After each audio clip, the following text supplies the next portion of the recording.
Welcome to the Seminole Wars. In this podcast, we explore how the Seminole Wars came to be, how they were fought, and how they still resonate some 2 centuries later.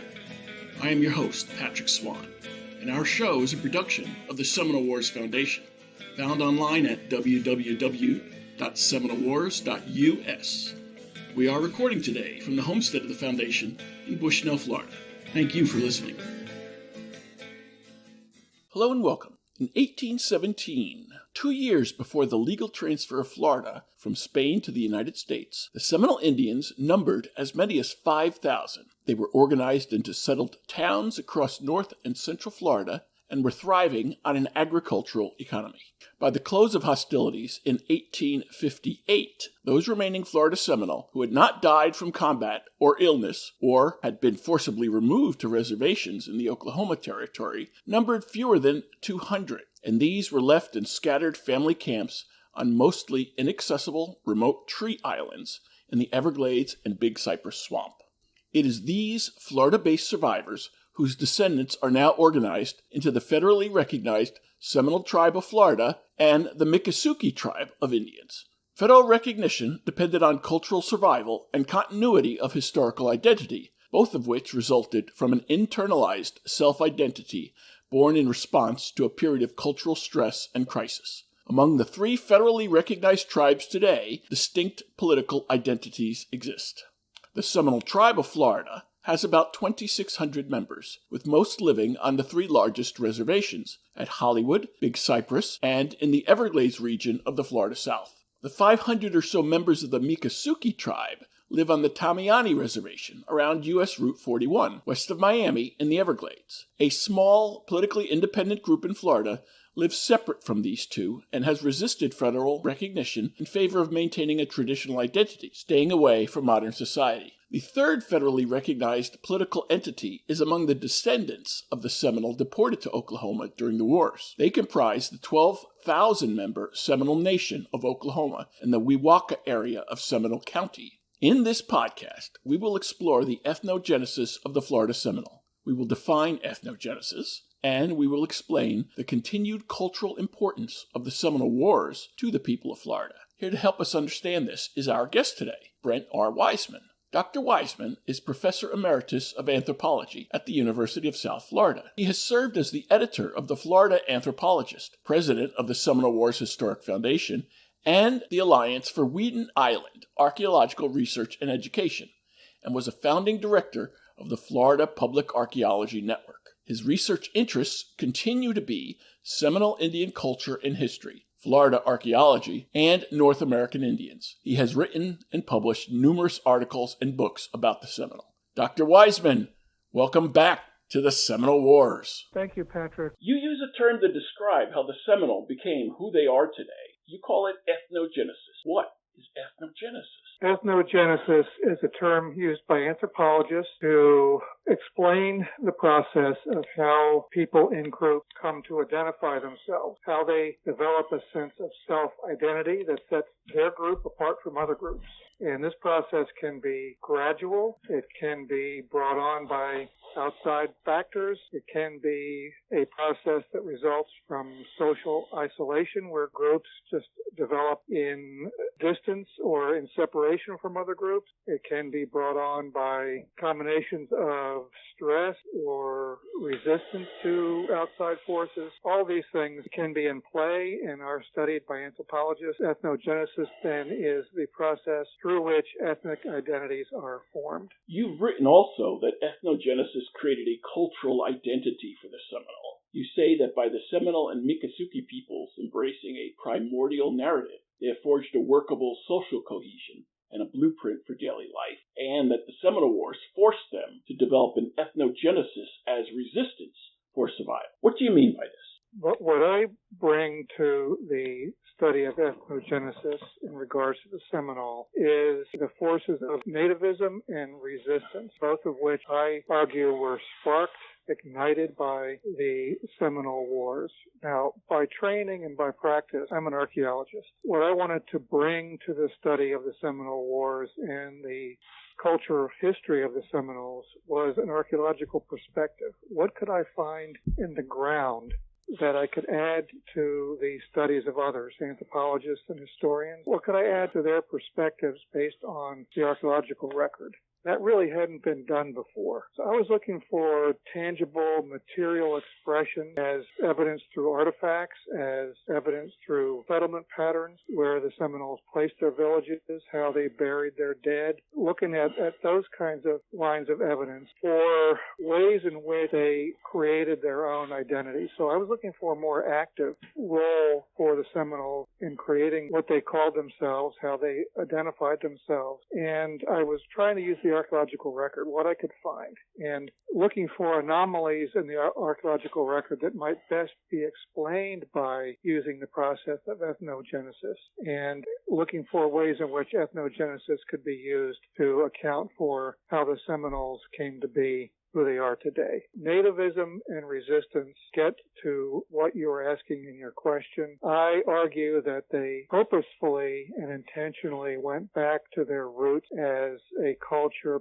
prior to the European influence, prior to the American influence, seeking out primordial roots, who they were traditionally, and combine that with their active resistance against being removed through military means by the United States government. Those two forces, I think, led to the creation of a new identity, of a pan-Indian identity as Seminole Indians, as distinct from their individual bands or who their leaders were in their small group. Why did the Native American tribes of Florida lack such a narrative prior to the Seminole Wars?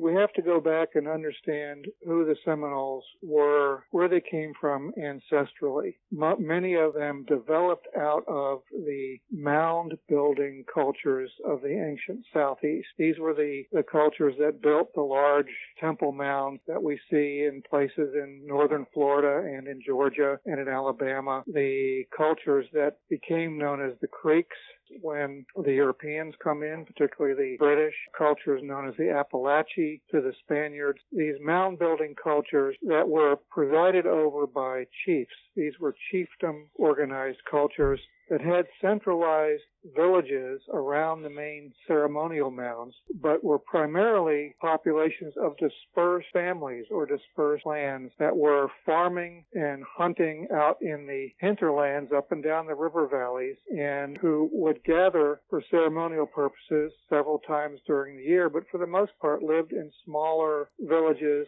organized around matrilineal clan relationships. Through the process of interacting with huge social disruptions brought on by European influence, depopulation due to disease, the chiefdoms became less centralized, less organized, and the forces were acting more on the smaller groups to dissociate themselves for survival and to perhaps reorganize themselves in new locations. We have a scattershot of smaller family or band level organizations taking place in the Southeast, in lower Georgia, lower Alabama, and northern Florida. And these were the groups that become coalesced as the Seminoles. As the European and American trading economies start to prevail, start to proliferate, start to predominate in these areas, the incentive was for the smaller villages to become economically self-sufficient as they struck up trading deals and trading relationships with the European and Anglo traders.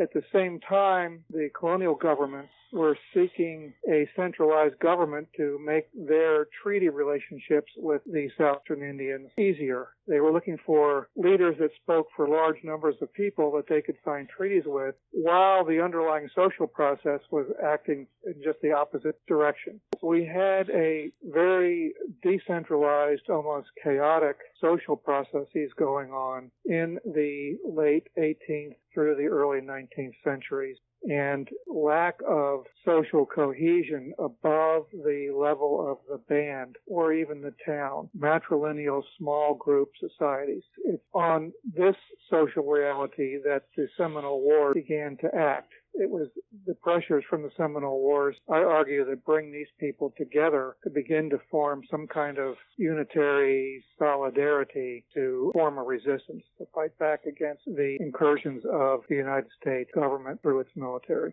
We could say the Seminoles had pluralistic cultural and biological origins, given that they were composed of disparate groups speaking different languages and who had distinct histories. How surprising is it that they did not have a unified view when the wars began? It's not surprising. It's to be expected. That was the social reality, that they were not really unified except for expedience purposes, perhaps when forced to come together to sign treaties or to meet with government agents. But even then, you see 15, 20 or more signatures on these treaties, which indicates again that there were lots of smaller groups operating relatively independently of each other or autonomously of each other. These are the groups that needed to come together to form some kind of a coherent resistance. To the extent they were able to do that and come out the other side is what I argue became the foundations for the modern Seminole cultural identity. So you had disunity going into the wars. You had a disparate number of Seminole leaders signing these treaties. It seems there's a fundamental disconnect between how the U.S. government thought Seminoles governed themselves and how the Seminoles actually did so. The U.S. taking its own background into consideration without recognizing how the Seminoles were formed.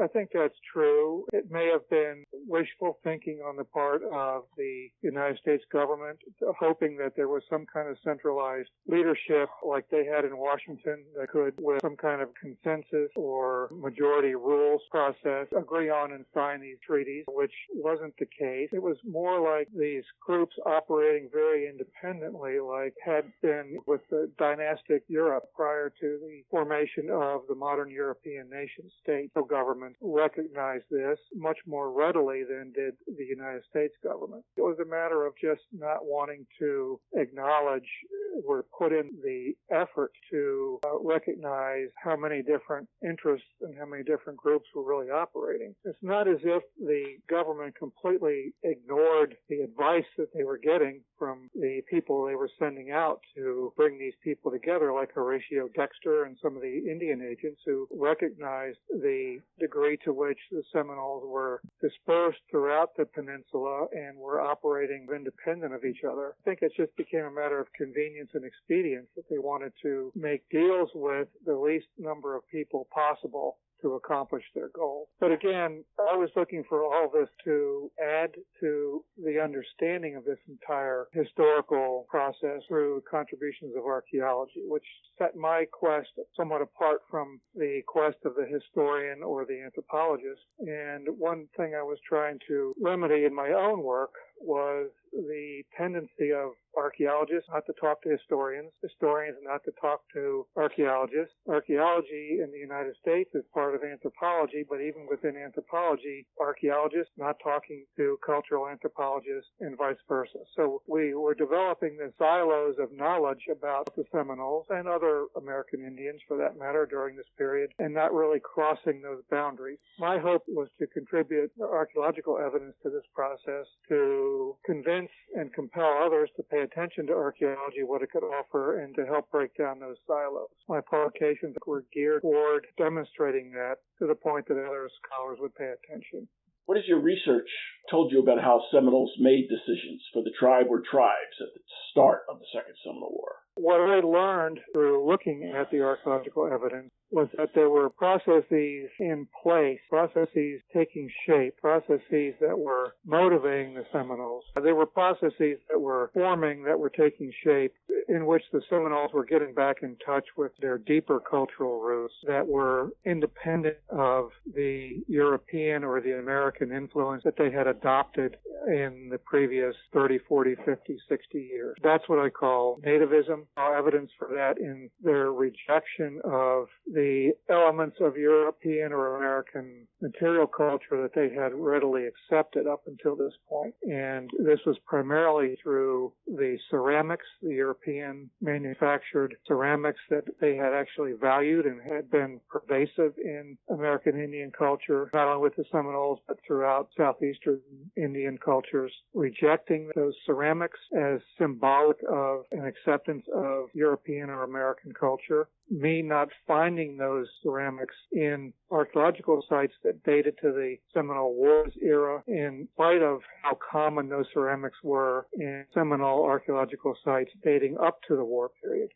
So an anomaly that needed some explanation. My explanation was that this was an intentional rejection of the material evidence of European and American culture and the native culture. So a resurgence of nativism and then an expression of resistance to the dominant American culture. I looked at this through finding military buttons in Seminole Indian archaeological sites that dated to the war period. The buttons not being evidence of just buttons, but as being evidence of military coats, military jackets worn by the Seminoles, and the textiles themselves having deteriorated or disintegrated in the ground, but the buttons surviving.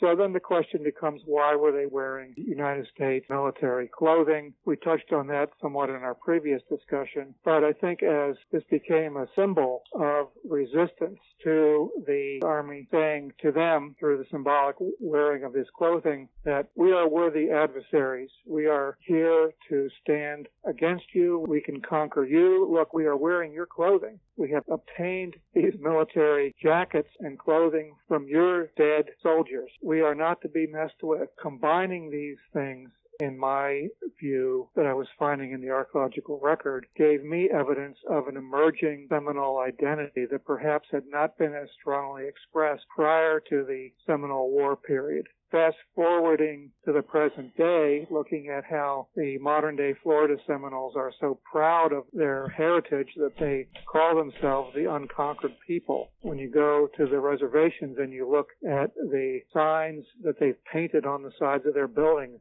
calling themselves the Unconquered Seminole. So the Unconquered Seminole has become a modern-day shorthand for how they have identified themselves as in terms of their successful resistance to the removal by the United States government. Sort of moving forward in time and moving backward in time, combining these things, synthesizing these things, left me with an understanding that the Seminole Wars period was a cultural watershed in forming the modern Florida Seminole cultural identity. Which would you say happened with ethnogenesis as resistance? That it superseded their original identity, or that it was more of an overlap on top of identities they already had?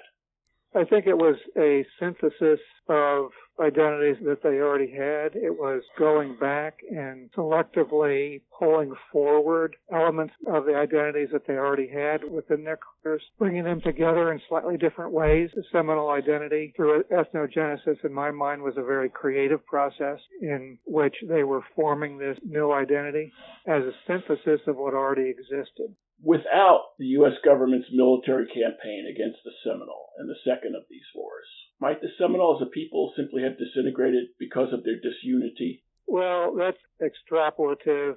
I try not to engage in that because it's speculative and conjectural and sort of an alternative history. I don't know. There could have been other ways in which they came together. If you cast aside the Seminole Wars as something that didn't occur, then you have to then allow for things that we didn't contemplate occurring. So there could have been other factors, other processes that brought them together, or they may have come to exist as individual Pueblo-like autonomous identities like we see in New Mexico and Arizona, where we have numbers of sovereign individual autonomous pueblos existing up and down the Rio Grande Valley and over into Arizona that outsiders call the Pueblo Indians, but to each of them they have their own identities based on where they live and who they're related to. It could have gone that way. We don't know. It's all in the realm of conjecture. We may have had a Florida that instead of Seminoles and Miccosukes eventually consolidating on large reservations, we could have had a series of 10, 11, 12 smaller reservations spread across Central and South Florida, which would have made the political and economic and social geography of Florida much different than the way it is now. Given that the Second Seminole War did come, how did the Seminole overcome the limitations inherent in their normally autonomous tribal nature so they could counter these military campaigns? There were several engagements in which the separate bands communicated with each other, coordinated with each other, and formed formed a unified front against the military incursions. One of these, of course, was at the Dade attack. One was at the Izard attack, Gaines's troops, and also at the Battle of Okeechobee. Those are three examples of leaders of the different bands coordinating their efforts, coordinating their resistance. So there was that coordination of warriors coming together to fight in a single place in a single time. So that took communication, that took coordination. That communication paved the way for greater facilitation of groups making decisions based on what other groups were doing. As the war went on after Okeechobee, that became less and less frequent as the military penetrated more deeply into the heartland of where the Seminoles were removing themselves. But processes that were in motion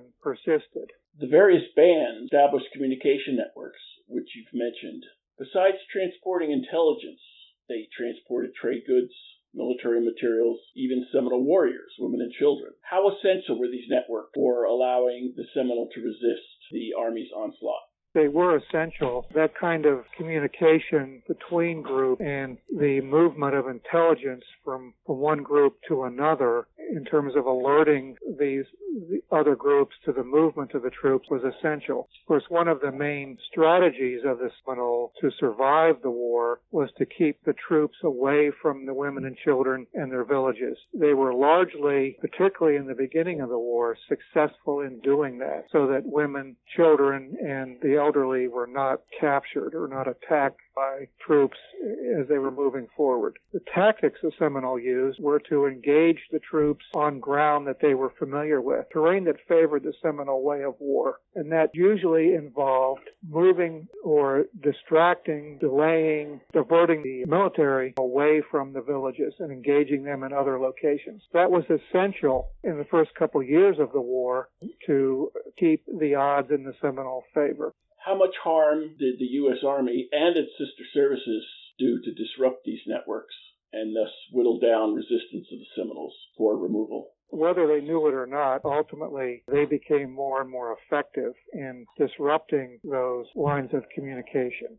They were not as effective in disrupting the annual Green Corn Dance ceremonies that brought the Seminoles back together. That was an essential ceremony, an essential process that kept the spirituality and the sense of social well-being Seminoles alive. And the Green Corn Dance continued to function throughout the war years. The communication that required must have survived, or otherwise they would not have been able to come together at an agreed-upon time and place to perform the rituals involved in the Green Corn Dance. Ultimately, as the war years dragged on and as more troops were in the field and their activities became more aggressive, sister services were deployed by water through the Everglades. Ultimately, communication must have been disrupted to the point where small groups were again functioning autonomously on their own without knowledge of what other groups were doing. There were leaders that were very important in this process from the Seminole standpoint. Of course, Osceola and the traditional leaders get moved out very early in the war years,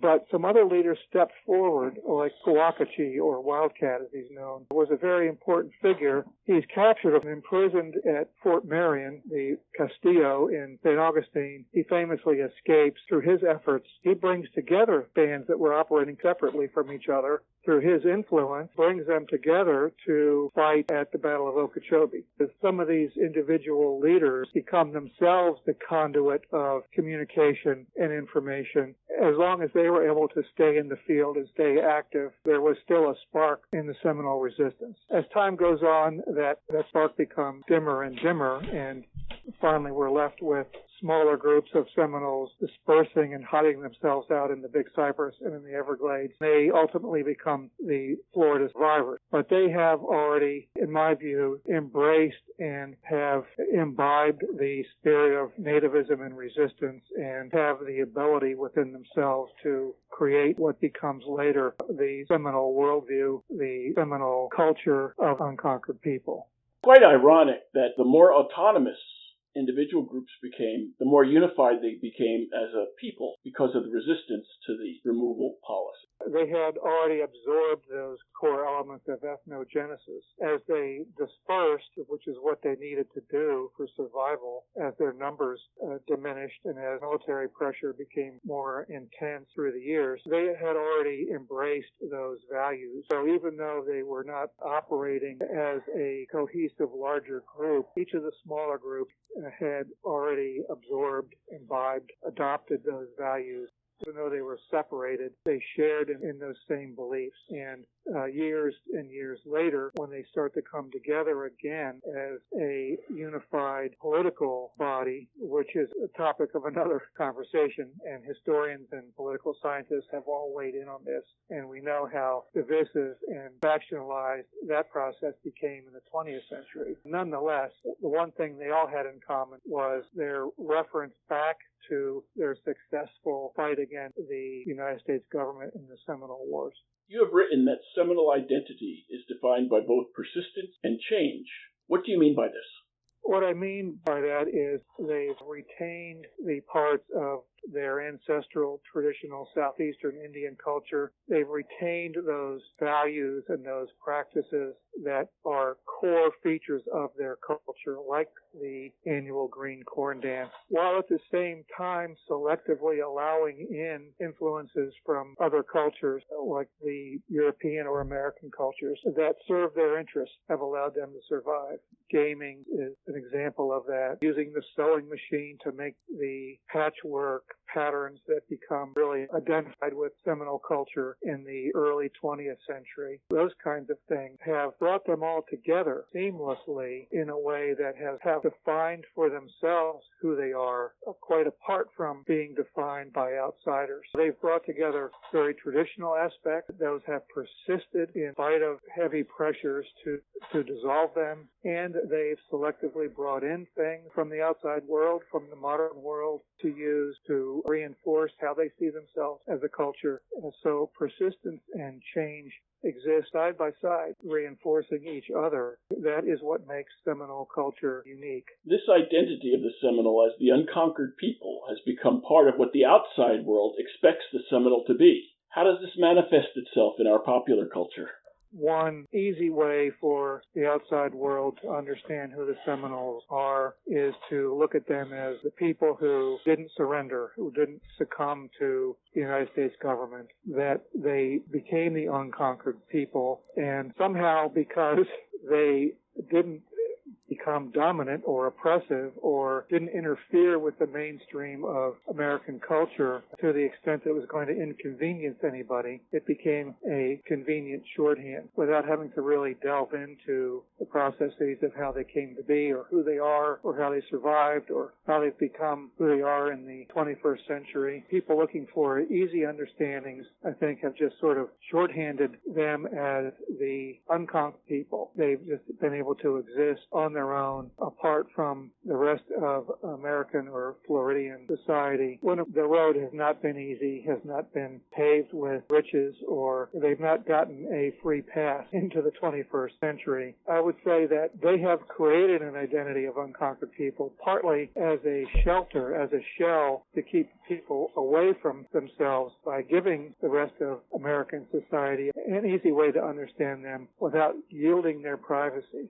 How have the Florida Seminole and Miccosukee tribes turned this identity of an unconquered people to their advantage today, and one would probably say in parts of the 20th century, to get to today?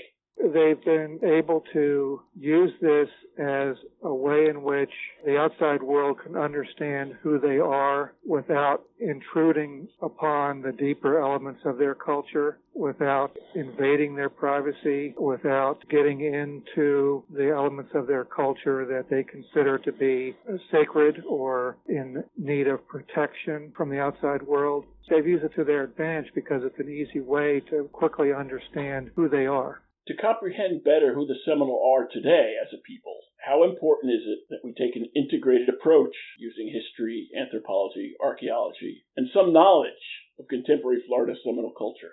An integrated approach is the only way to come to a satisfactory, comprehensive understanding of who the Seminoles are. And in recent years, this wasn't necessarily the case when I started out my research years ago, but in recent years, the Seminoles themselves have come forward to tell their own stories. They have their own tribal museum, which is entirely of their own creation, which tells their story the way they want it told, in addition to the scholarly resources that we're comfortable with, that we're trained in using, those of history, those of cultural anthropology and ethnography, those of archaeology. We have to also increasingly acknowledge that the Seminoles are telling their own story, and we can integrate that in through our knowledge that we've derived through scholarship. We can give it equal footing, which we should do, and we can use what we've learned and bring it to what they're telling us, their story, to develop our own understandings of who they are. But we shouldn't use our knowledge as a way to dominate the story that the Seminoles themselves are telling. This is the Seminole Wars podcast. So in summary, I just would like to know what you think is the continued cultural importance of the Seminole Wars themselves to Florida. The continued cultural importance is that the Seminoles themselves view the Seminole Wars as an extremely integral part of who they are and how they've survived as a culture, and the foundry, the cauldron through which their contemporary culture was formed. It's culturally important to the Seminoles. It's important to anybody trying to understand the Seminoles in a fuller way to engage with the circumstances of the Seminole Wars and understand how it shaped their culture, how it impacted the culture of the emerging Florida political scene as Florida became a territory and ultimately a state, how the culture of the early white Floridians was shaped by the experience of the Seminole Wars. This was an extremely important part in Florida history that has historical consequence, but is also an extremely important part of the cultural history of both the Seminole Indians, who acknowledge it themselves. We must acknowledge it as scholars using this integrated approach of anthropology, archaeology, history, oral history, and understanding the interaction between the Seminoles of that time period and the Florida pioneers and Florida politicians and the emerging territorial and statehood politics of Florida that shaped how Florida came to identify itself as a territory and a state of the United States, and how the Floridian culture interacted with the Seminole culture and was shaped by the experience of going through the Seminole Wars. All those things are extremely important if we want to have a greater and deeper understanding of not only who we are as Floridians today, but who the Seminoles are as Floridians today, and why they're here, and why they should be here, and why they have a very strong voice in shaping modern Florida culture. Before we go, please tell us how you became interested in the Seminole and the Seminole Wars. I became interested in the Seminoles quite by chance, and this is one of those serendipitous experiences that can be life-changing, that seem perhaps random or inconsequential when they happen, but end up steering the direction of your life. As I was a graduate student looking for a research project that could become my own, that could be used in my dissertation research, I happened to be handed a diary that had recently come into the hands of some Floridians, Frank Lomer and others, and the diary was written by a young Lieutenant Henry Prince. Now, I've written about this extensively in my first book called Like Beads on a String. I was handed this diary and told to go off and see if I could find any of the locations, any of the sites, any of the places on the sketch maps that Henry Prince drew in his diary, see what I could make of this diary. I had no detailed knowledge of the geography that he was talking about, the modern locations he was talking about, if anything even existed today that could be found that could relate back to the Prince diary.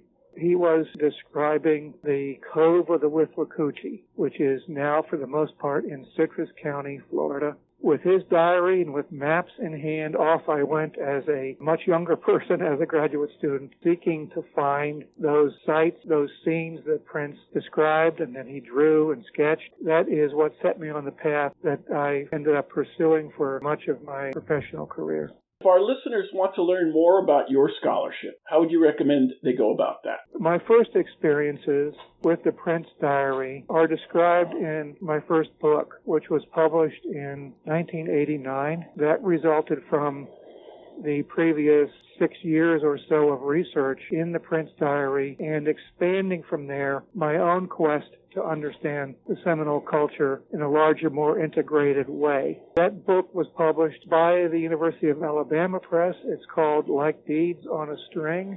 It's still in publication. It still can be found, still out there if you can find it. From there, I went on to publish a number of other articles and several other books dealing with Seminole culture, Seminole archaeology, Seminole history. Some of the articles are going to be more difficult to find in journals. In 1999, I published a more popular-oriented book meant to be read by the general public, meant to be placed in museum bookstores that could be a guide to Seminole culture and Seminole history. That one was called Unconquered Peoples. It was published by the University of Press in Florida. That is also still in press, still in publication, not out of print. That was University of Press of Florida. That book became a popular bestseller for the University Press. They still keep it on the front row of their bookshelves. It's quite readily available. Subsequently, over the years, I continued to publish as I continued to research and study and re-examine and evolve my thinking on the Seminoles. I became much more interested in the interaction between the Seminole Indians and the so-called Black Seminoles over the years and published a number of book chapters and articles on that topic that can be found by Googling. Several years ago, I had the privilege of editing a book in cooperation with the Seminole tribe, with their Tribal Historic Preservation Office, called We Come for Good. Each chapter in that book was written by different members of the Seminole tribe's Historic Preservation Office, telling what they do, how they have worked diligently to preserve the traditions of the tribe, preserve and present them, how they've used the traditions of the Seminole tribe to help the Seminoles tell their own story, how they've used the Preservation Office to uphold and maintain the sovereignty of the Seminole tribe. The book is quite detailed, but also very accessible. That was published by the University of Press of Florida, called We Come for Good. Those are some of the highlights of my publications on Seminole topics. My publications will lead serious readers into this whole realm of scholarship, and hopefully will lead them into both broader and deeper understanding of who the Seminoles are. Dr. Brent Weissman, thank you again for joining us for the Seminole Wars. Thank you, Patrick. I'm very happy to have participated in this podcast. If you enjoyed this show, please take a moment to like us on Facebook at Seminole Wars Foundation. Leave a review on iTunes or your favorite podcast provider. Your reviews and comments help new listeners discover us and help us keep the show going. Visit our website at www.seminolewars.us for blogs, articles, news, books, events, membership information, and how to subscribe to this podcast. We'll be back soon with a new episode of the Seminole Wars Podcast. The Seminole Wars Foundation is a 501c3 nonprofit organization dedicated to preservation, education, and publication of Seminole Wars history throughout the state of Florida. This podcast is copyrighted the Seminole Wars Podcast 2020, all rights reserved. Front bumper music, The Devil's Garden, Roast 'em, provided by kind permission of Reedy Unman. Back bumper music, Second Seminole Win, by Jed Merrim and Ricky Pittman, courtesy of Ricky Pittman, all rights reserved.